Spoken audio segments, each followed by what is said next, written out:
മഴത്തോരും മുൻപേ മറ്റൊരു മനോഹരമായ എപ്പിസോഡിലേക്ക് എല്ലാ പ്രിയപ്പെട്ടവർക്കും സ്വാഗതം. കുളത്തുപുഴയിലെ ബംഗ്ലാവിനെ ലക്ഷ്യമാക്കി എത്തിയ കാർ പുൽത്തകിടിക്കും പൂന്തോട്ടത്തിനും നടുവിലുള്ള പാതയരികിൽ നിൽക്കുമ്പോഴേക്കും ദൈവമേ, ഇതാരൊക്കെയാ വന്നിരിക്കുന്നത് എന്ന് അതിശയത്തോടെ തന്നെത്താൻ പറഞ്ഞുകൊണ്ട് അലീന കാറിനടുത്തേക്ക് ഓടി. കാറിന്റെ ഡോർ തുറന്ന് ഒരു പെൺകുട്ടി ഇറങ്ങുന്നതും അലീന ചേച്ചി എന്ന് ആർത്തു വിളിച്ചുകൊണ്ട് അലീനയുടെ നേർക്ക് പാഞ്ഞു വരുന്നതും അടുത്ത ക്ഷണം രണ്ടുപേരും ഒരു ഗാഢ ആശ്ലേഷത്തിൽ ഒന്നു ചേരുന്നതും കണ്ട് സ്റ്റാൻലി അത്ഭുതത്തോടെ നായ്ക്കൂടിനരികെ നിൽക്കുകയാണ്. അല്പം കഷണ്ടിയുള്ള ഒരു മധ്യവയസ്കനും ഒരു മധ്യവയസ്കയും കൂടി കാറിൽ നിന്നും ഇറങ്ങുന്നതും അലീനയുടെ അടുത്തേക്ക് വരുന്നതും സ്റ്റാൻലി കണ്ടു. മധ്യവയസ്കൻ അലീനയ്ക്ക് ഷേക്ക് ഹാൻഡ് നൽകുന്നു.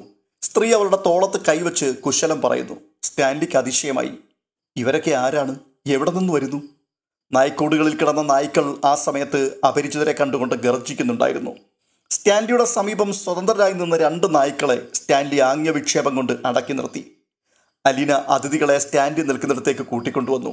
ആദ്യം സ്റ്റാൻലി അവർക്ക് പരിചയപ്പെടുത്തി. ഇത് എൻ്റെ പപ്പ. രേവതിക്കുട്ടി ഇമയനക്കാതെ സ്റ്റാൻലിയെ തന്നെ നോക്കി നിൽക്കുകയാണ്. അവൾ അലീന ചേച്ചിയുടെ പപ്പയെ ആദ്യമായി കാണുകയാണ്. അലീന വർണ്ണിച്ച് കേൾപ്പിച്ചപ്പോഴൊക്കെ മനസ്സിൽ രൂപപ്പെട്ട കേണലിൻ്റെ ചിത്രവുമായി വലിയ വ്യത്യാസമൊന്നുമില്ല. പപ്പ, ഇത് മാമച്ചൻ അങ്കിളും ഗ്രേസമ്മ ആൻറ്റിയും എറണാകുളത്തു നിന്നും വരികയാ. ഞാൻ പറഞ്ഞിരുന്നല്ലോ. പെട്ടെന്ന് സ്റ്റാൻലിയുടെ നെറ്റിയൊന്ന് ചുളിഞ്ഞു. അയാളുടെ മനസ്സ് പറയുകയാണ്, ഷെറിനെ സ്നേഹിച്ച ചെറുപ്പക്കാരൻ്റെ മാതാപിതാക്കളാണോ ഇവർ?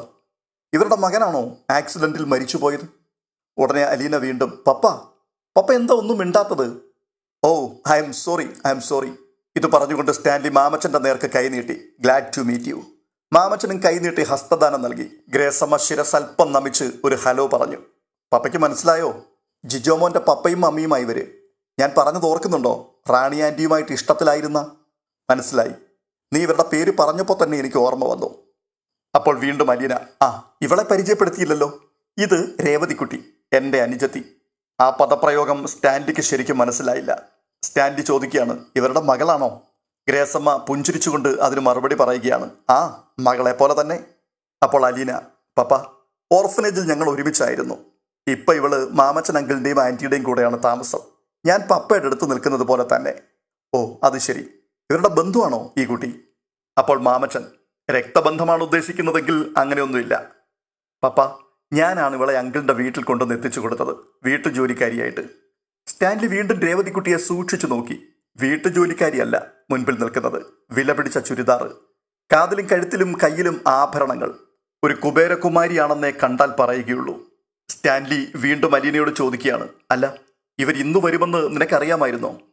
ഇന്ന് വരുമെന്നറിയില്ലായിരുന്നു, പക്ഷേ ഒരു ദിവസം ഓർക്കാപ്പുറത്ത് വന്ന് എന്നെ ഞെട്ടിക്കുമെന്ന് ഇവൾ പറഞ്ഞിട്ടുണ്ടായിരുന്നു. ഇങ്ങോട്ടുള്ള റോഡും അഡ്രസ്സുമൊക്കെ ഇവർക്കറിയാമായിരുന്നോ?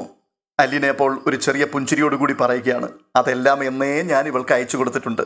സ്റ്റാൻലിയുടെ സംശയം തീരുന്നില്ല. സ്റ്റാൻലി ചോദിക്കുകയാണ്, അല്ല, അലീനയെ കാണാൻ വേണ്ടി മാത്രമാണോ നിങ്ങൾ എറണാകുളത്തു നിന്നും ഇവിടെ വരെ വന്നത്? നിനക്ക് ഇവരെ നേരത്തെ പരിചയമുണ്ടായിരുന്നോ അലീന? ആ ചോദ്യത്തിൻ്റെ മറുപടി എന്ന പോലെ മാമച്ചൻ ഒന്ന് പുഞ്ചിരിച്ചു. എന്നിട്ട് പറയുകയാണ്, രേവതിക്കുട്ടിയെ ഞങ്ങൾക്ക് എത്തിച്ചു തന്നത് അലീനയാണ്. ഇന്നിപ്പോൾ രേവതിക്കുട്ടി ഞങ്ങളെ സംബന്ധിച്ചിടത്തോളം വീട്ടുവേലക്കാരി മാത്രമല്ല, അവൾ ഞങ്ങളുടെ നേഴ്സാണ്, പ്രൈവറ്റ് സെക്രട്ടറിയാണ്, പേഴ്സണൽ മാനേജറാണ്, ഞങ്ങളുടെ പെറ്റാണ്. ചുരുക്കി പറഞ്ഞാൽ ഇപ്പം ഇവളാണ് ഞങ്ങളുടെ സർവസ്വവും. ഇവളോടുള്ള വാത്സല്യം ഞങ്ങൾക്ക് അലീനയോടുമുണ്ട്. അലീന പാലായിൽ താമസിക്കുമ്പോഴും ആ വീട്ടിൽ ഞങ്ങൾ കാണാൻ ചെന്നിരുന്നു. അവൾ പലവട്ടം പാലാരിവട്ടത്തുള്ള ഞങ്ങളുടെ വീട്ടിലും വന്നിട്ടുണ്ട്. അതുകൊണ്ട് തന്നെ ഞങ്ങൾക്ക് അലീനയെ സംബന്ധിച്ചിട്ടുള്ള എല്ലാ വിവരങ്ങളും അറിയാം മിസ്റ്റർ സ്റ്റാൻലി. അത് കേട്ടുകൊണ്ട് സ്റ്റാൻലി മെല്ലെ ഒന്ന് തലയാട്ടി. എന്നിട്ട് പറയുകയാണ്, ശരി അലീന, നീ അവരെ വീട്ടിനകത്തേക്ക് കൂട്ടിക്കൊണ്ടുപോകും, ഞാൻ വന്നേക്കാം. അലീന മാമച്ചനെയും ഗ്രേസമ്മയും രേവതിക്കുട്ടിയെയും ആനയിച്ചുകൊണ്ട് വീടിനുള്ളിലേക്ക് നടന്നു. സിറ്റൗട്ടിലേക്ക് കയറിയപ്പോൾ തന്നെ ഗ്രേസമ്മ ആകാംക്ഷ അടക്കാനാവാതെ ചോദിക്കുകയാണ്, അലീന, ഷെറിൻ ഇവിടെ ഇല്ലേ? അപ്പോൾ അലീന പുഞ്ചിരിയോടുകൂടി ചോദിക്കുകയാണ്, ആൻറ്റിക്ക് കാണാൻ അത്ര ധൃതിയായോ? കൊള്ളാം, അതിനുവേണ്ടിയല്ലേ ഞാൻ ഇത്രയും ദൂരം വന്നത്. അപ്പോൾ രേവതിക്കുട്ടി, ഷെറിൻ ചേച്ചിയെ അലീന ചേച്ചി ഇവിടെ കൂട്ടിക്കൊണ്ടുവന്ന അന്നു മുതൽ പറയുന്നതാ കുളത്തുപുഴയ്ക്ക് പോകാമെന്ന്. ഉടനെ തന്നെ അലീന പരിഭവ സ്വരത്തിൽ പറയുകയാണ്, അപ്പോൾ എന്നെ കാണാൻ വന്നതല്ല അല്ലേ? ഉടൻ തന്നെ രേവതിക്കുട്ടി അലീനയെ കെട്ടിപ്പിടിച്ചുകൊണ്ട് പറയുകയാണ്, ഞാൻ അലീന ചേച്ചിയെ കാണാൻ വന്നതാ, കൂട്ടത്തിൽ അലീന ചേച്ചിയുടെ പപ്പയെയും. എൻ്റെ പപ്പ എങ്ങനെയുണ്ടടി? ഇഷ്ടപ്പെട്ടോ? ഇഷ്ടപ്പെടുകയൊക്കെ ചെയ്തു. ഈ ആജാനബാഹു എന്ന വാക്കിൻ്റെ ശരിക്കുമുള്ള അർത്ഥം എന്താണെന്ന് സ്കൂളിൽ പഠിക്കുന്ന കാലത്തൊന്നും എനിക്കൊരു പിടിയും കിട്ടിയിട്ടില്ലായിരുന്നു. പക്ഷേ ഇപ്പം മനസ്സിലായി. രേവതിക്കുട്ടി പറഞ്ഞു നിർത്തിയത് മാമച്ചൻ പൊട്ടിച്ചിരിച്ചു. അലീന ചിരിച്ചുകൊണ്ട് രേവതിക്കുട്ടിയുടെ കൈത്തണ്ടയിലൊന്നും നുള്ളി. എന്നിട്ട് പറയുകയാണ്, വേറെ ഒരു വിശേഷണവും കണ്ടില്ലേടി നിനക്ക്? ഇതല്ലാതെ പിന്നെ ഞാൻ എന്തു വിശേഷണം പറയാനാണ്? ചുമ്മാതിരുന്ന് തിന്നും കുടിച്ചും ചീർത്തു പോയതായിരിക്കും അല്ലേ ചേച്ചി? അതൊക്കെ ഞാൻ കൺട്രോൾ ചെയ്ത് തുടങ്ങിയിട്ടേ ഉള്ളെന്നോ? ഇതൊക്കെ എന്നെ കണ്ട് പഠിക്കണ്ടേ? ഇതുങ്ങൾ രണ്ടും എങ്ങനെ ഇരുന്നതാണെന്ന് അലീന ചേച്ചിക്ക് അറിയാലോ. ഞാനൊരൊറ്റ പിടുത്തം പിടിച്ചു കയറി, ഇപ്പൊ കണ്ടോ? അപ്പോൾ മാമച്ചൻ, കാണാൻ എന്തിരിക്കുന്നു? ബലൂണിന്റെ കാറ്റ് കുത്തിയ വല്ലതും കാണാനുണ്ടോ? സുന്ദരനും സുന്ദരിയുമായിട്ടിരുന്നതാണ് ഞാനും ഗ്രേസമ്മയും. പക്ഷെ ഇപ്പൊ കണ്ട അത്താഴപ്പട്ടിണി കിടക്കുന്ന ദാരിദ്ര്യവാസികളാണെന്ന് മാത്രമേ പറയൂ. അത് കേട്ടപാടെ ദൈവാനുഗ്രഹം കൊണ്ട് അത്താഴപ്പട്ടിണിയെങ്കിലും ഉണ്ടല്ലോ, അതുപോലും ഇല്ലാത്ത എത്രയോ പേരുണ്ട് എന്ന് രേവതിക്കുട്ടി പറഞ്ഞതും അലീന പൊട്ടിച്ചിരിച്ചു. തമാശയാണെന്ന് വിചാരിച്ചാണോ അലീന ചിരിച്ചത്? ഇതുവള് കാണാപ്പാടം പഠിച്ചു വെച്ചിരിക്കുന്ന ഭരിത ബിന്ദുക്കളാ. ഇതുപോലെ 5-6 ഉണ്ട് കയ്യില്. കല്യാണത്തിനും മരിച്ചടക്കിനും മാമോദിസായിക്കും ഒക്കെ സ്ഥലവും കാലവും നോക്കാതെ അങ്ങ് തട്ടിവിടും. ഞങ്ങൾക്കിത് കേട്ട് ഇപ്പൊ കരച്ചിൽ പോലും വരത്തില്ലെന്നായി. മാമച്ചന്റെ ആ കമന്റ് കേട്ടപ്പോൾ അലീനയ്ക്ക് വീണ്ടും ചിരി പൊട്ടി. അപ്പോൾ രേവതിക്കുട്ടി, അത് ശരിയാ, അങ്കിളിനെ ചിരിപ്പിക്കാൻ ചാർലി ചാപ്ലിൻ നോക്കിയാലും പറ്റില്ല കേട്ടോ, വണ്ട് തന്നെ വേണം. വണ്ടോ? വണ്ട്. ഒരു ദിവസം ഞാനൊരു വിത്തൗട്ട് കട്ടൻ ചായയുമായി ചെന്നപ്പോൾ മുറിയിലിരുന്ന് തന്നെത്താൻ ചിരിക്കുന്നു. ഒരു വണ്ട് അങ്കിളിന്റെ മുൻപിൽ നിലത്ത് മലർന്നു കിടന്ന് വട്ടം ചുറ്റുന്നുണ്ട്. ഭിത്തിയിലോ മറ്റോ തട്ടി വീണതാ. 1.5 മണിക്കൂറായിട്ട് പഠിച്ച പണി 18 പയറ്റിട്ട് വണ്ടിന് എഴുന്നേൽക്കാൻ പറ്റാത്തത് കണ്ടിട്ടാണ് അങ്കിളിന്റെ ചിരി. എങ്ങനുണ്ട്? ഉടനെ മാമച്ചൻ വിപരീതാർത്ഥത്തിൽ തലകുലുക്കിക്കൊണ്ട് പറയുകയാണ്, ആ വിത്തൗട്ട് അത് കലക്കി കേട്ടോടി. ഞാനൊരു പ്രമേഹ രോഗിയാണെന്ന് എവിടെ ചെന്നും വിളംബരം ചെയ്യുവാൻ അവൾ കണ്ടുപിടിച്ച് സൂക്ഷിച്ചു വെച്ചിരിക്കുന്ന വാക്കാണിത്. ഇവളെ ലോക്സഭാ സമ്മേളനം കാണിക്കാൻ കൊണ്ടുപോയാൽ അവിടെയും ഇവൾ ഈ വാക്കുപയോഗിച്ച് പാർലമെന്റിനെ മുഴുവൻ അറിയിക്കും ഞാനൊരു ഷുഗർ പേഷ്യൻ്റ് ആണെന്ന്. പ്രമേഹത്തിന് മരുന്നുണ്ട്, പക്ഷെ ഈ പരിപാടിക്ക് മരുന്നില്ല. അങ്ങനെ പലതരത്തിലുള്ള തമാശകൾ പറഞ്ഞും പൊട്ടിച്ചിരിച്ചും കൊണ്ട് എല്ലാവരും കൂടി ഇരിപ്പ് മുറിയിലേക്ക് പ്രവേശിച്ചു. അപ്പോൾ അലീനയോട് രേവതിക്കുട്ടി ചോദിക്കുകയാണ്, ഔതക്കുട്ടിച്ചായൻ എവിടെ അലീന ചേച്ചി? അതെ, വല്യപ്പച്ചൻ ഊണ് കഴിഞ്ഞിട്ട് ഒന്ന് മയങ്ങാൻ കയറിയതാ, എണീക്കേണ്ട സമയം കഴിഞ്ഞു. അലീന അതങ്ങോട്ട് പറഞ്ഞു തീർന്നതും ഉടൻ തന്നെ ഔതക്കുട്ടിച്ചായന്റെ വിളി കേട്ടു, മോളെ അലീന.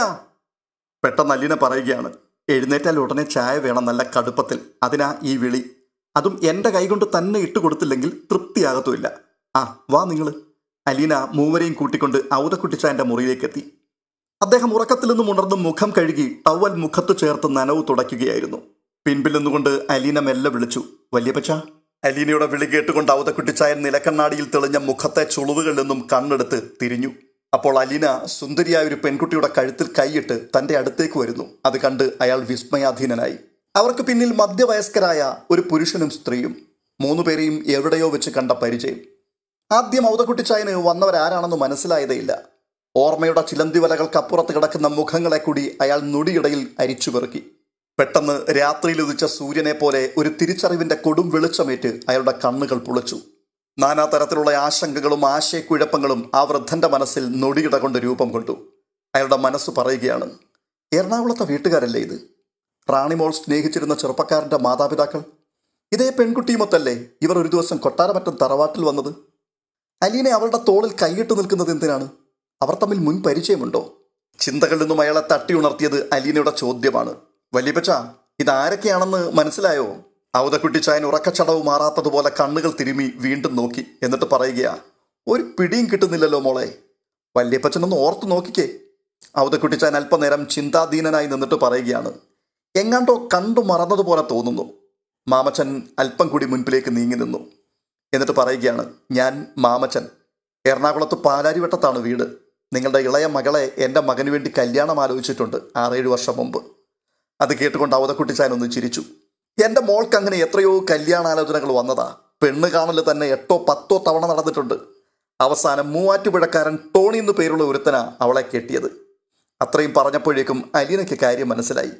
ഒരു വിധത്തിലും പിടികൊടുക്കില്ല എന്ന് വല്യപ്പച്ചൻ തീരുമാനിച്ചുറപ്പിച്ചിരിക്കുകയാണ്. മാമച്ചൻ വീണ്ടും പറയുകയാണ്, എൻ്റെ മകനും നിങ്ങളുടെ ഷെറിനും തമ്മിൽ സ്നേഹത്തിലായിരുന്നു. അങ്ങനെയാണ് ആ കല്യാണം ആലോചിച്ചത്. ഞാനതൊന്നും ഓർക്കുന്നില്ല. ചിലപ്പോൾ ശരിയായിരിക്കും. പ്രായം ഒരുപാടായില്ലേ, ഈയിടെയായിട്ട് മറവി ഇച്ചിരി കൂടുതലാ. അതൊക്കെ പോട്ടെ. എങ്ങനെയുണ്ട് കാലാവസ്ഥ എറണാകുളത്ത്? ഇക്കൊല്ലം ചൂട് കൂടുതലാണെന്നോ മഴ കുറവാണെന്നോ ഒക്കെ കേൾക്കുന്നു. ഇവിടെ അങ്ങനെയൊക്കെ തന്നെയാണ് കേട്ടോ. എന്തൊരു ചൂടാ! ഇക്കണക്കിന് പോയാൽ വല്ല ഹിമാലയത്തിൽ പോയി ജീവിക്കേണ്ടി വരും. ഔതക്കുട്ടിച്ചായൻ്റെ മുഖത്ത് തന്നെയായിരുന്നു അലീനയുടെ നോട്ടം. അവളുടെ കണ്ണുകളെ നേരിടുവാനാവാതെ അയാൾ ദൃഷ്ടി മാറ്റി. താൻ പറയുന്നത് കള്ളത്തരമാണെന്ന് അവൾ തിരിച്ചറിഞ്ഞു കഴിഞ്ഞുവെന്ന് അയാൾക്ക് മനസ്സിലായി. മോളെ, ഇവരെ ഇങ്ങനെ നിർത്താതെ വിളിച്ചോണ്ട് പോയി കുടിക്കാനോ തിന്നാനോ എന്തെങ്കിലും കൊടുക്ക്. എറണാകുളത്തുനിന്ന് യാത്ര ചെയ്തു വന്നതല്ലേ, ദൂരം കുറച്ചു വല്ലതുമാണോ? ഔതക്കുട്ടിച്ചായൻ രംഗത്ത് നിന്ന് രക്ഷപ്പെടുവാനുള്ള വ്യഗ്രതയോടുകൂടി സംസാരിക്കുകയാണ്. ആ ശരി വല്യപ്പച്ച. അലീനയ്ക്ക് അയാളുടെ മനോഗത മനസ്സിലായി. അവൾ മാമച്ചനെയും ഗ്രേസമ്മയും കൂട്ടി വാതിൽക്കലേക്ക് നീങ്ങി. ഇതിനിടയിൽ അലീന പറയുകയാണ്, റാണി ആൻറ്റി എൻ്റെ റൂമിലാ. ഉച്ചയ്ക്ക് മരുന്നുണ്ട്, അത് കഴിച്ചാൽ കുറച്ചു നേരം ഉറങ്ങും. ഇപ്പോൾ മയക്കത്തിൽ നിന്ന് ഉണർന്ന് കാണത്തില്ല. ഇത് പറഞ്ഞിട്ട് അവൾ അവരെ ഊണുമുറിയിലേക്ക് കൂട്ടിക്കൊണ്ടുപോയി. അങ്കിളെ ഇരിക്ക്. ആൻറ്റി, ഞങ്ങളുടെ കിച്ചൺ കാണണ്ടേ, വാ. അവൾ ഗ്രേസമ്മയെ കിച്ചണിലേക്ക് കൂട്ടിക്കൊണ്ടുപോയി. രേവതിക്കുട്ടിയും അവരോടൊപ്പം നീങ്ങി. മാമച്ചൻ പുറകിൽ കൈയും കെട്ടിക്കൊണ്ട് ഡൈനിങ് ടേബിളിന്റെ ചുറ്റിലും നടക്കുകയാണ്. തുടർന്ന് കാണുന്നത് ഷെറിനെയാണ്. നേർത്ത് ദുർബലമായിക്കൊണ്ടിരിക്കുന്ന ഒരു സ്വപ്നത്തിന്റെ തിരശീലകൾക്കിടയിലൂടെ ഊർന്ന് ഉണർവിലേക്കെത്തി അവൾ കണ്ണു തുറന്നു. മേൽത്തട്ടിലേക്ക് നോക്കി അങ്ങനെ അല്പനേരം കിടന്നു. പിന്നെ എഴുന്നേറ്റ് ചുറ്റിലും നോക്കി. ടോയ്ലറ്റിൽ കയറി മുഖം കഴുകി തിരിച്ചു വന്ന് കിടക്കയിലിരുന്നു. വാതിലിനപ്പുറത്ത് ഇടനാഴിയിൽ ആരുടെയൊക്കെയോ കാലൊച്ചകളും സംഭാഷണങ്ങളും അവൾ കേട്ടു.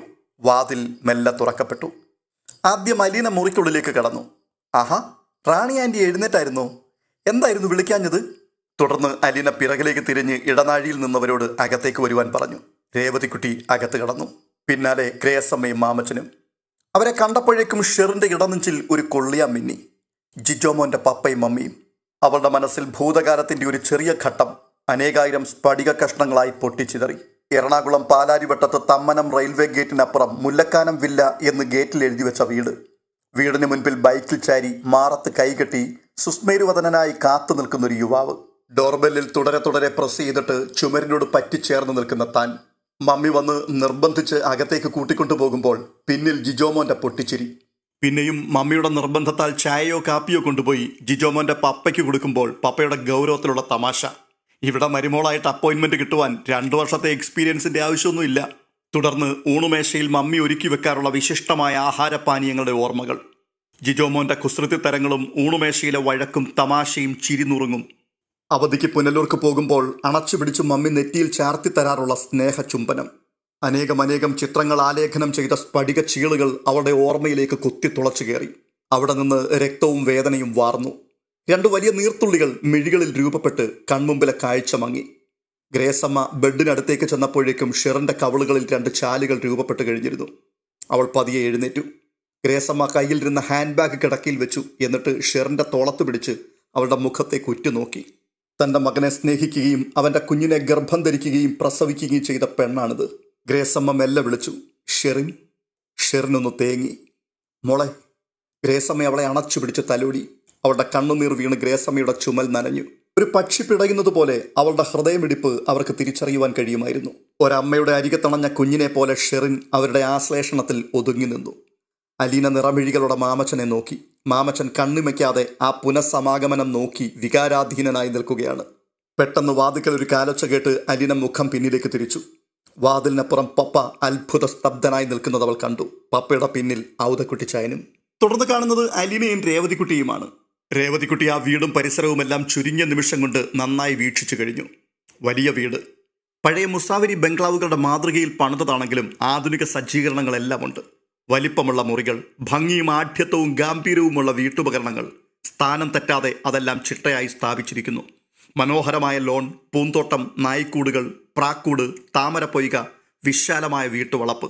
എല്ലാം കണ്ടതിനു ശേഷം രേവതിക്കുട്ടി പറയുകയാണ് അലീനയോട്, ഉഗ്രൻ വീടെന്ന് പറഞ്ഞാൽ അത്യുഗ്രൻ. എനിക്കിഷ്ടപ്പെട്ടു. കുറച്ച് ദിവസം ഇവിടെ താമസിക്കണമെന്ന് ഭയങ്കര ആഗ്രഹവും ഇപ്പോൾ തോന്നുകയാണ്. ആഹാ, അതിനെന്താടാ, നമുക്ക് ഒരുമിച്ച് ഇവിടെ താമസിക്കാമല്ലോ. എൻ്റെ റൂമിലെ 4 പേർക്ക് സുഖമായിട്ട് കൂടാം. ആ അലീന ചേച്ചിയുടെ റൂം എനിക്ക് നന്നായിട്ട് ഇഷ്ടപ്പെട്ടു കേട്ടോ. അടിപൊളി മുറിയാണ്. പപ്പ മോൾക്ക് തന്നിരിക്കുന്ന സ്ഥാനം അത് ഇമ്മിണിയൊന്നും അല്ലല്ലോ. തുടർന്ന് അവർ ലോണിലൂടെ നടന്ന് സംസാരിക്കുകയാണ്. അപ്പോൾ രേവതിക്കുട്ടി പറയുകയാണ്, അലീന ചേച്ചിക്ക് നല്ല മാറ്റമുണ്ട് കേട്ടോ. എനിക്ക് മാറ്റോ? എന്ത് മാറ്റം അടി? പാലായിൽ താമസിച്ചിരുന്നപ്പോഴത്തെ അലീന ചേച്ചിയല്ല, ആകെ കൂടെ അങ്ങ് നന്നായി. കുറച്ചുകൂടി നിറം വെച്ചു, കവിളൊക്കെ തുടുത്തു. അതുമാത്രവുമല്ല, പെരുമാറ്റത്തിലും സംസാരത്തിലുമൊക്കെ ഒരു ഇരുത്തം വന്ന പ്രകൃതം. മുൻപ് പാവം പിടിച്ച ഒരു അനാഥ പെണ്ണുണ്ടായിരുന്നു അലീന ചേച്ചിയുടെ നടപ്പിലും എടുപ്പിലും കണ്ണിലും മുഖത്തുമൊക്കെ. എന്തായാലും അവളങ്ങ് പടിയിറങ്ങിപ്പോയി. ആഹാ, അനാഥയല്ലല്ലോ ഞാൻ. കൊല്ലപ്പള്ളി കൈതക്കൽ മാളിക വീട്ടിൽ വൈജയന്തിയുടെയും retired lieutenant colonel Kottaramattam Stanley ജോസഫിന്റെയും മോളല്ലേ. എനിക്ക് എന്തുമാത്രമാ സ്വന്തക്കാരും ബന്ധുക്കാരും. നീ മുമ്പൊരിക്കൽ പറഞ്ഞതനുസരിച്ചാണെങ്കിൽ മാമച്ചനങ്ങളും ആന്റിയും പോലും എൻ്റെ ബന്ധുക്കളായിട്ട് വരില്ലേ? അലീനയുടെ സ്വരത്തിൽ ആത്മാർത്ഥതയും ആത്മവിശ്വാസവും നിറഞ്ഞു നിന്നു. ഔതക്കുട്ടിച്ചായൻ നീളൻ വരാന്തയിലൂടെ ലോണിന് സമാന്തരമായി നടന്നു വരുന്നുണ്ടായിരുന്നു. ഇടയ്ക്ക് നീട്ടി വിളിക്കുകയാണ്, മോളെ അലീന. ഔതക്കുട്ടിച്ചായന്റെ വിളി കേട്ടതോടെ രേവതിക്കുട്ടിയെയും കൂട്ടി വരാന്തയുടെ നേർക്ക് അലീന ചെന്നു. ഔതക്കുട്ടിച്ചായൻ ഒരു യാത്രയ്ക്കുള്ള ഒരുക്കത്തിലാണെന്ന് അലീനയ്ക്ക് മനസ്സിലായി. വെള്ളമുണ്ടും വെള്ള ഷർട്ടും അണിഞ്ഞ് ഷർട്ടിന്റെ നീളമുള്ള കൈ മടക്കിക്കൊണ്ട് അയാൾ പറയുകയാ, അതേ മോളെ, ഞാൻ പുനലൂര് വരെ ഒന്ന് പോവുക. അതെന്താ വല്യപ്പച്ച ഇത്ര പെട്ടെന്നൊരു യാത്ര? ഇതുവരെ വല്യപ്പച്ചൻ അതേക്കുറിച്ചൊന്നും പറഞ്ഞില്ലല്ലോ. ആ, ഇച്ചിരി മുമ്പ് റോബിച്ചൻ വിളിച്ചായിരുന്നു, വില്ലേജ് ഓഫീസിലോ മറ്റോ പോയി ഒരു ഒപ്പിടണമെന്ന്. അലീന വല്യപ്പച്ചനെ സൂക്ഷിച്ചൊന്ന് നോക്കി. അലീനയുടെ മുഖത്തേക്ക് നോക്കാതെ ഔതക്കുട്ടിച്ചാൻ പറയുകയാണ്, ഞാൻ പോയിട്ട് നാളെയോ മറ്റന്നാളോ ഇങ്ങ് വരാം. റാണിമോളോട് വേഗം ഒരുങ്ങാൻ പറ, അവളെ കൂടി ഞാനങ്ങ് കൊണ്ടുപോയിക്കോളാം. അതെന്തിനാ ഇപ്പൊ റാണി ആന്റിയെ കൊണ്ടുപോകുന്നത്? ഇപ്പൊ കുറച്ച് ദിവസം ആയില്ലേ മോളെ അവൾ ഇങ്ങോട്ട് വന്നിട്ട്, എന്നും അവളെ ഇങ്ങനെ ഇവിടെ താമസിപ്പിക്കാൻ പറ്റുമോ? അലീന അമ്പരപ്പോടെ ചോദിക്കുക, അല്ല ഇവിടെ താമസിപ്പിക്കുന്നതിൽ എന്താ ഇത്ര കുഴപ്പം? അതൊന്നും ഒരു ശരിയായ നടപടി അല്ലല്ലോ മോളെ. ആളുകൾ എന്തു വിചാരിക്കും? കല്യാണം കഴിപ്പിച്ചു വിട്ട പെണ്ണ് ആങ്ങളയുടെ വീട്ടിൽ വന്ന് അട്ടിപ്പേറ് കിടക്കുന്നുവെന്ന്. അവൾക്ക് ഭർത്താവില്ലേ, മക്കളില്ലേ, കുടുംബമില്ലേ? ചുമ്മാതെന്തിനാ ആളുകളെ കൊണ്ട് അതും ഇത് പറയിപ്പിക്കുന്നത്? അപ്പോൾ അലീന, വല്യപ്പച്ച, പുനലൂര് താമസിച്ചിരുന്നപ്പോഴത്തെ അവസ്ഥയിലാണോ ഇപ്പോൾ റാണി ആന്റി? എത്രമാത്രം മാറ്റമോ വന്നിരിക്കുന്നത്. സത്യം പറഞ്ഞാൽ ഒരസുഖവും പുറമേ കാണാനില്ല. ചില ദിവസം ആരോടും മിണ്ടാതെ മരവിച്ചതുപോലെ ഇരിക്കും എന്ന് മാത്രമേ ഉള്ളൂ. മോളെ, ലാലിച്ചൻ ഇതൊന്നും ഇഷ്ടപ്പെടില്ല. 1-2 ആഴ്ച ഇവിടെ താമസിച്ചോട്ടെന്നല്ലേ അവൻ പറഞ്ഞത്. ഇപ്പോൾ ആഴ്ച എത്ര കഴിഞ്ഞിരിക്കുന്നു? അവളെ ഇവിടെ താമസിപ്പിച്ചത് മതിയെന്ന് ലാലിച്ചനെ കൊണ്ട് പറയിപ്പിക്കണോ? അവനാണെങ്കിൽ മുഖത്ത് നോക്കി എന്നാ പറയാനും ഒരു മടിയുമില്ലാത്തവനാ. വല്യപ്പച്ച, റാണി ആന്റിയെ ഇവിടുന്ന് കൊണ്ടുപോകാൻ പപ്പ ഒരിക്കലും പറയില്ല. മോളെ, അല്ലെങ്കിൽ തന്നെ ഇവിടാണോ അവൾ താമസിക്കേണ്ടത്? തറവാട്ടിലല്ലേ? അതല്ലേ അതിൻ്റെ ശരി. വല്യപ്പച്ചൻ്റെ ഇഷ്ടം പോലെ ചെയ്തു. അതിനു മുമ്പ് പപ്പയോടും കൂടി ഒന്ന് പറഞ്ഞേക്കണം. അയ്യോടാ, എൻ്റെ മകളെ കൂട്ടിക്കൊണ്ടുപോകാൻ എനിക്ക് ഒരുത്തൻ്റെ അനുവാദം വേണ്ട. എന്നാലും ഞാൻ പറഞ്ഞിട്ടേ കൊണ്ടുപോകത്തൊക്കെ ഉള്ളൂ. ഔതക്കുട്ടിച്ചായൻ്റെ സ്വരത്തിൽ അല്പം നീരസം കലർന്നു. സ്റ്റാൻലിയുടെ മുറിയിലേക്ക് അയാൾ തിടുക്കത്തോടെ നടന്നു. ഇത് കണ്ടുകൊണ്ട് രേവതിക്കുട്ടി ആശ്ചര്യത്തോടെ അലീനയോട് ചോദിക്കുക, എന്തു പറ്റി അലീന ചേച്ചി? നിങ്ങളെല്ലാവരും കൂടി വന്നത് കണ്ടപ്പോൾ വല്യപ്പച്ചനൊരു പേടി കള്ളി വെളിച്ചത്താവുമെന്ന്. അതിൻ്റെ പ്രകടനങ്ങളാണ് ഈ കണ്ടുകൊണ്ടിരിക്കുന്നതൊക്കെ. അപ്പോൾ ഷെറിൻ ചേച്ചിയെ കൊണ്ടുപോകുമോ വല്യപ്പച്ചൻ? നമുക്ക് നോക്കാം. അലീന രേവതിക്കുട്ടിയെയും കൂട്ടി വീടിനുള്ളിലേക്ക് കയറി. ഔതക്കുട്ടിച്ചായൻ സ്റ്റാൻലിയുടെ മുറിയിൽ ചെന്നപ്പോൾ അവിടെ മാമച്ചൻ ഇരിപ്പുണ്ട്. സ്റ്റാൻലി 2 ഗ്ലാസുകളിലേക്ക് മദ്യം പകരുകയാണ്. സ്റ്റാൻലി മാമച്ചനോട് ചോദിക്കുന്നുണ്ട്, സോഡയാണോ ഐസ് വാട്ടറാണോ? അങ്ങനെ ഞാൻ പകൽ സമയത്തൊന്നും കഴിക്കാറില്ല. Only 1 peg, just for a company sake. Stanley glass മാമച്ചൻ്റെ മുൻപിലേക്ക് നീക്കി വെച്ചു. സോഡ മതി. മാമച്ചൻ സമ്മതം നൽകി. അപ്പച്ചന് വേണോ? സ്റ്റാൻലി ഔതക്കുട്ടിച്ചായനെ നോക്കി. വേണ്ട വേണ്ട, ഞാൻ പുനലൂര് വരെ പോവുക, അത് പറയാനാ വന്നത്. ആ ശരി, പോയിട്ട് വാ. റാണിമോളെ ഞാൻ കൊണ്ടുപോകും. കുറേ നാളായില്ലേ അവളിവിടെ വന്നിട്ട്. അതെന്തിനാ അവളെ ഇപ്പം കൊണ്ടുപോകുന്നത്? ഇവിടെ അവൾക്ക് നല്ല ചേഞ്ച് ഉണ്ടല്ലോ. ഡോക്ടറെ കാണിക്കേണ്ട സമയമായി ലാലിച്ച. ഒരു ചെക്കപ്പ് നടത്തേണ്ടത് നല്ലതാണ്. മരുന്നിൻ്റെ ഡോസ് കുറയ്ക്കണോ വേണ്ടയോ എന്നൊക്കെ അറിയണ്ടേ. ഓ, അലീനയോട് പറഞ്ഞോ? ആ പറഞ്ഞു. ഇതൊന്നും ആരും പറഞ്ഞു കേട്ടില്ലല്ലോ. പെട്ടെന്നങ്ങ് തീരുമാനിച്ചതാണോ? ഞാൻ റോബിച്ചനെ വിളിച്ചായിരുന്നു. അപ്പോൾ അവനാ പറഞ്ഞത് റാണിമോളെ ഡോക്ടർ എടുത്ത് കൊണ്ടുപോകേണ്ട സമയം കഴിഞ്ഞെന്ന്. ഞാനതങ്ങ് മറന്നുപോയി. ഓ, അപ്പച്ചൻ തിരിച്ചു വരുമ്പോൾ അവളെ കൊണ്ടുവരില്ലേ? ആ നോക്കട്ടെ. ഔതക്കുട്ടിച്ചായൻ പോകുവാൻ വേണ്ടി തിരിഞ്ഞപ്പോൾ വാതിലിൽ കട്ടളയിൽ ചാരി അലീന നിൽക്കുന്നത് കണ്ടു. അവളുടെ പിൻപിൽ രേവതിക്കുട്ടിയും നിൽപ്പുണ്ട്. അലീന അപ്പോൾ ചോദിക്കുകയാണ്, നാളെ രാവിലെ പോയാലും റാണി ആൻറ്റിയെ ഡോക്ടർ എടുത്ത് ചെക്കപ്പിന് കൊണ്ടുപോകാൻ പറ്റില്ലേ വല്യപ്പച്ച? ഇന്ന് വൈകുന്നേരമേ ഡോക്ടറെ കാണാൻ പറ്റുമോളെ. അത് കഴിഞ്ഞാൽ പിന്നെ അടുത്ത വെള്ളിയാഴ്ചയാകണം. വല്യപ്പച്ചൻ എന്നോട് പറഞ്ഞത് വില്ലേജ് ഓഫീസിൽ പോയി അത്യാവശ്യമായിട്ട് ഒപ്പിടണമെന്നല്ലേ? റോബിച്ചായൻ വിളിച്ച് അങ്ങനെ പറഞ്ഞു എന്നല്ലേ? ആ, അതുമുണ്ട്. വല്യപ്പച്ച, റാണി ആൻറ്റിയെ ഇവിടുന്ന് വിളിച്ചുകൊണ്ട് പോയാൽ വല്യപ്പച്ചന് സത്യം മൂടി വെക്കാൻ പറ്റുമോ? സത്യം മൂടി വെക്കാനോ? നീ എന്താ മോളെ ഈ പറയുന്നത്? ഏത് സത്യം? എന്ത് സത്യം? വല്യപ്പച്ച, ഈ ഇരിക്കുന്ന മാമച്ചൻ അങ്കിളിൻ്റെ മോളും റാണി ആൻറ്റിയും തമ്മിൽ സ്നേഹിച്ചിരുന്നു എന്നുള്ള സത്യം. ആ മോൻ്റെ കുഞ്ഞിനെ റാണി ആൻറ്റി ഗർഭം ധരിച്ച് പ്രസവിച്ചു എന്നുള്ള സത്യം. തിരുവനന്തപുരത്ത് പോങ്ങമ്മൂടിനടുത്ത് ലിറ്റിൽ ഫ്ലവർ എന്ന ഓർഫനേജിൽ ആ കുഞ്ഞിനെ വളർത്താൻ ഏൽപ്പിച്ചു എന്നുള്ള സത്യം. അലീന അത്രയും പറഞ്ഞു നിർത്തിയതും ഒരു നിശബ്ദത ആ മുറിയിൽ നിറഞ്ഞു. ഔതക്കുട്ടിച്ചായൻ്റെ മുഖം പാടെ വിളറിപ്പോയി. അയാൾ ആരുടെയും മുഖത്ത് നോക്കാതെ തല കുനിച്ച് മുറി വിട്ടിറങ്ങി. ഔതക്കുട്ടിച്ചായൻ മുറി വിട്ടു പോയതിനു ശേഷമുള്ള നിശബ്ദത അല്പനേരം നീണ്ടു നിന്നു. മാമച്ചൻ പ്രതീക്ഷയോടെ സ്റ്റാൻലിയുടെ മുഖത്തേക്ക് നോക്കുകയാണ്. അത് കണ്ടുകൊണ്ട് സ്റ്റാൻലി മാമച്ചനോട് പറയുകയാണ്, സത്യം പറഞ്ഞാൽ എനിക്ക് കഥകളൊന്നും അറിയില്ലായിരുന്നു. നിങ്ങളുടെ മകനും ഷെറിനും തമ്മിലുണ്ടായിരുന്ന സ്നേഹത്തെപ്പറ്റി എന്നോട് ആരും പറഞ്ഞിട്ടില്ല. ഈ അടുത്തിടയ്ക്ക് അലീനയാണ് എന്നോട് ഈ സംഭവങ്ങളെല്ലാം പറയുന്നത്. അവിടെ ഇതെല്ലാം എങ്ങനെ അറിഞ്ഞുവെന്നോർത്ത് എനിക്കിപ്പോഴും അതിശയം തീരുന്നില്ല. സ്റ്റാൻലി അലീനയുടെ നേർക്കൊന്ന് നോക്കിയിട്ട് തുടരുകയാണ്. മിസ്റ്റർ മാമച്ചനും കുടുംബവുമായിട്ട് അവൾക്ക് ഇത്ര അടുത്ത ബന്ധമുണ്ടായിരുന്നുവെന്ന് ഞാൻ ഇപ്പോഴാണ് അറിയുന്നത്. അപ്പോൾ മാമച്ചൻ അലീനയോട്, നീ ഇതെല്ലാം എന്തുകൊണ്ടാണ് നേരത്തെ സ്റ്റാൻലിയോട് പറയാതിരുന്നത് മോളെ? അങ്കിളെ, ഞാനിവിടെ വന്നിട്ട് 3 മാസമല്ലേ ആയിട്ടുള്ളൂ. പപ്പ എൻ്റെ അടുത്ത് വർത്തമാനം ഒന്നും പറയത്തില്ലായിരുന്നു. സ്വർണം തൂക്കുന്നത് പോലെയാ സംസാരം. ഈയിടെയാ എന്നോട് വല്ലതുമൊക്കെ പറയാൻ തുടങ്ങിയത്. അലീനയുടെ ആ വാക്കുകൾ കേട്ട് സ്റ്റാൻലി തന്നെത്താൻ ഒന്ന് കുലുങ്ങി ചിരിച്ചു. എന്നിട്ട് പറയുകയാ, സ്വർണം തൂക്കുന്നത് പോലെയുള്ള സംസാരം കൊള്ളാലോ, നിനക്കിതൊക്കെ എവിടുന്ന് കിട്ടുന്നു? പക്ഷേ മാമച്ചന് ചിരി വന്നില്ല. അയാൾ സ്റ്റാൻലിയോട് വളരെ ഗൗരവമായൊരു സംസാരത്തിന് വേണ്ടി തയ്യാറെടുക്കുകയായിരുന്നു. മഴ തോരും മുൻപേ എന്ന പരമ്പരയിൽ ഉടൻ സംഭവിക്കാൻ പോകുന്ന അടുത്ത വിശേഷങ്ങൾക്ക് വേണ്ടി വീണ്ടും നമുക്ക് കാത്തിരിക്കാം. ഈ വീഡിയോ നിങ്ങൾക്ക് ഇഷ്ടപ്പെട്ടിട്ടുണ്ടെങ്കിൽ ദയവായി ഒന്ന് ലൈക്ക് ചെയ്യുകയും ഹൈപ്പ് ചെയ്യുകയും ചെയ്യുവാൻ മറക്കരുത് എന്ന് ഓർപ്പിക്കുന്നു. അപ്പോൾ തന്നെ നിങ്ങളുടെ വിലയേറിയ അഭിപ്രായങ്ങൾ കമന്റ് ബോക്സിൽ രേഖപ്പെടുത്തുക. ചാനൽ ഇതുവരെയും സബ്സ്ക്രൈബ് ചെയ്തിട്ടില്ലാത്തവർ സബ്സ്ക്രൈബ് ചെയ്ത് കൂടെ കൂടുക.